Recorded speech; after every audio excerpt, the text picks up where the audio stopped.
Assalamualaikum warahmatullahi wabarakatuh. Perkenalkan, nama saya Kahla Fathia Salsabila. Saya dari semester 2B Fakultas Hukum Universitas Widya Kencana. Di sini saya akan mereview materi pertemuan kelima hukum pidana dengan dosen Ibu Profesor Dr. Hajah Heni Nuraini SHMH dengan asisten dosen Bapak Dr. Emrendi Aridayandi SHMH mengenai pembaharuan KUHP. Metode pembaharuan KUHP. Yang pertama ada evolusi atau evolusionis. Pembaharuan yang dilakukan dengan cara menyelipkan pasal-pasal baru dalam KUHP. Contohnya Undang-Undang Nomor 7 Tahun 1974 tentang penerimaan perjudian merubah pasal 542 dalam buku 3 KUHP menjadi pasal 303 bis dalam buku 2 KUHP sehingga konsekuensinya dengan berlakunya Undang-Undang Nomor 7 Tahun 1974, maka semua macam bentuk pidana, tindak pidana perjudian adalah merupakan tindak pidana kejahatan karena diatur dalam buku 2 KUHP. Dan sanksinya pidana menjadi dinaikkan atau diberatkan karena merupakan tindak pidana kejahatan. Yang kedua ada kompromis.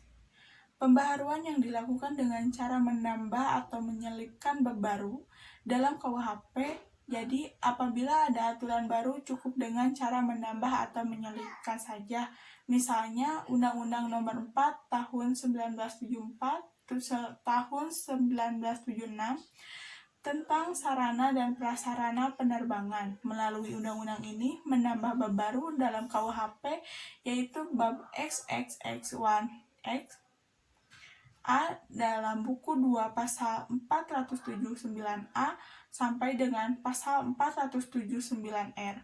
Pasal yang penting untuk diingatkan adalah pasal 479R. Pasal 479J, KUHP, yaitu dalam penerbangan menganut arti yang sempit jika dibandingkan dengan pasal 385A KUHP yang menganut pembajakan pesawat udara yang mengandung arti yang sangat luas.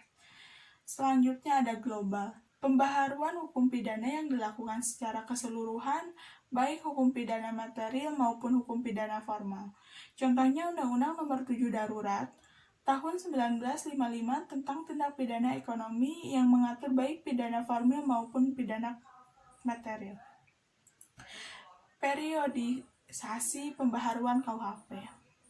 Secara kronologis pembaharuan, penambahan dan pembaharuan undang-undang hukum pidana telah dilakukan terhadap beberapa peraturan atau undang-undang di antaranya. Yang pertama, Undang-Undang Nomor 1 Tahun 1946 tentang peraturan hukum pidana.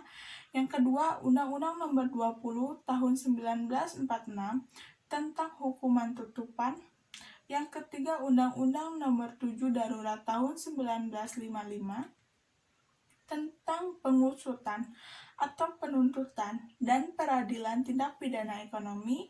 Yang keempat, Undang-Undang Nomor 1 Tahun 1960 tentang perubahan KUHP.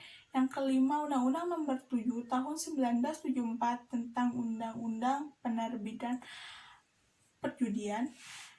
Yang keenam, Undang-Undang Nomor 27 Tahun 1999 tentang perubahan KUHP yang berkaitan dengan kejahatan terhadap keamanan negara. Yang ketujuh, Undang-Undang Nomor 31 Tahun 1919 Undang-Undang 20 Tahun 2001 tentang tindak pidana.